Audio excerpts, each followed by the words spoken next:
Bienvenue à la revue de 2CM Presse TV de ce mercredi 5 mars 2025.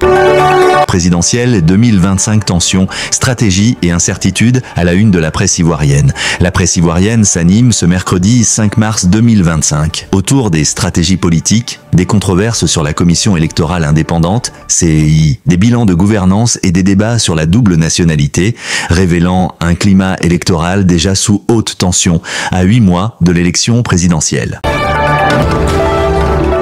Le Parti des peuples africains Côte d'Ivoire, PPACI, peaufine sa stratégie pour 2025, titre La Voix originale, tandis que le quotidien d'Abidjan détaille tout sur les dernières grandes décisions du parti de Gbagbo à travers le secrétariat général du parti. Le mandat met en avant la question de la double nationalité en évoquant le cas de Tidjane Thiam, double nationalité. Le compte à rebours a commencé pour Thiams. Maître Chichportich, avocat français, souligne que l'article 48 n'a jamais été appliqué à quiconque en 64 ans et rappelle que l'ex-banquier n'a plus que 5 mois pour obtenir son décret de renonciation.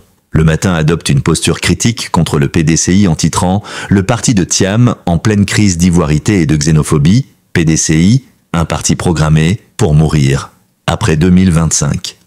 Il ajoute que l'intolérance, la violence verbale et l'arrogance ont pris le dialogue interne en otage. De son côté, le Bélier affirme que pour la présidentielle 2025, Thiam est victime d'une cabale politique du Rassemblement des Oufouettistes pour la démocratie et la paix.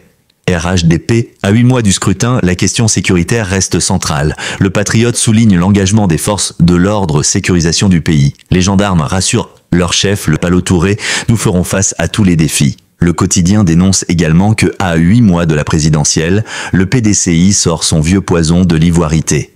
Pour sa part, le Rassemblement affiche les initiatives du gouvernement en vue d'élections apaisées. Pour des élections apaisées, Vagondo, ministre de la Sécurité, met la société civile à contribution. Il publie également l'analyse poignante d'un observateur avisé et s'intéresse à la récente investiture de Laurent Gbagbo, investi candidat du PPACI.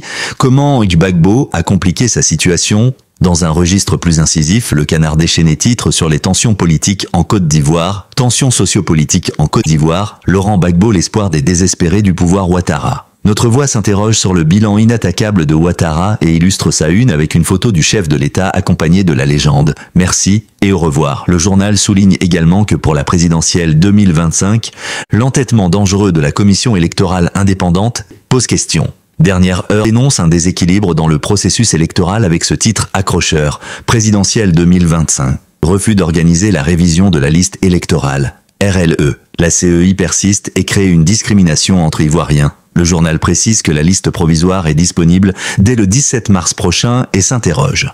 Un long chronogramme pour ne pas faire la RLE avant la présidentielle. Pourquoi la CEI refuse de considérer la proposition du PDCI-RDA dans le même registre? Le Jour Plus insiste sur la nécessité d'un dernier mandat d'Alassane Ouattara présidentielle 2025. Pourquoi Alassane Ouattara doit faire son dernier mandat? Le journal met en avant les appels des Ivoiriens au Bravché. Sur le terrain politique, El Hadj, Maître Diomandé Bouraïma, cadre du RHDP dans la région du Tonkpi, affiche son optimisme. Nous allons gagner la présidentielle. Nous avons un grand bilan. L'affrontement entre les poids lourds politiques est au centre de la une de l'expression qui titre présidentielle 2025, bilan contre bilan avec en médaillon les portraits de Laurent Gbagbo et Tidjane Thiam. De son côté, l'essor s'intéresse aux figures du pouvoir qui inquiètent l'opposition présidentielle 2025, ces ministres qui donnent l'insomnie à l'opposition. Adjoumani Amédé Dimba Kandia font trembler le PDCI-RDA et le PPACI. Le nouveau réveil pointe du doigt les promesses non tenues du RHDP. Après celles de 2010, 2015, 2020, non encore tenues, 2025. La foire aux nouvelles promesses du RHDP. Écoles, logements sociaux, cherté de la vie, quartiers précaires.